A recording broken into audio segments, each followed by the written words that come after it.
ये फैसला तो आ गया, मगर सर आप लोग तो कैंपेन करने ही नहीं निकल रहे। आपकी तो टिकट्स की जो डिस्ट्रीब्यूशन के फैसले हैं वो पहले जराए से हर रोज कहा जाता है कल परसों आ जाएंगे, अभी तक कोई तफसील सामने नहीं है। सर महीना रह गया है इलेक्शंस में, आपकी तरफ से कोई इलेक्शन कैंपेन के लिए नेशनल लीडरशिप जो है वो मैदान में नहीं उतर रही, वो पार्लियामेंट्री बोर्ड मीटिंग से ही फारिग नहीं हो रहे।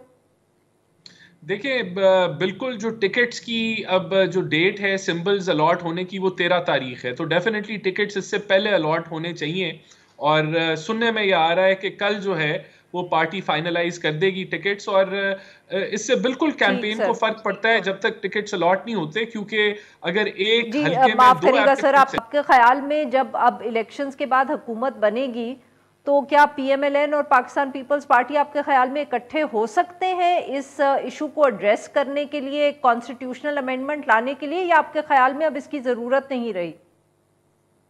नहीं, मेरे ख्याल से जितने भी गैप्स हैं आइन के अंदर, जहां बार बार दरवाजा खटखटाया जाता है सुप्रीम कोर्ट का या कोर्ट्स का, ये इसको अब रुक जाना चाहिए। और पार्लियामेंट को अपना रोल अदा करना चाहिए कि जहां तशरीह की भी ज़रूरत है, जहां एम्बिग्विटी है आइन के अंदर, वहां उनको लेजिस्लेशन करके मिल के ऑपोजिशन के साथ, अगर जो है वो आइनी तरमीम की ज़रूरत है तो आइनी तरमीम लेके आनी चाहिए है, अगर लॉ लेके आने की ज़रूरत है तो लॉ इनैक्ट करें। लेकिन ये जिम्मेदारी पार्लियामेंट की है।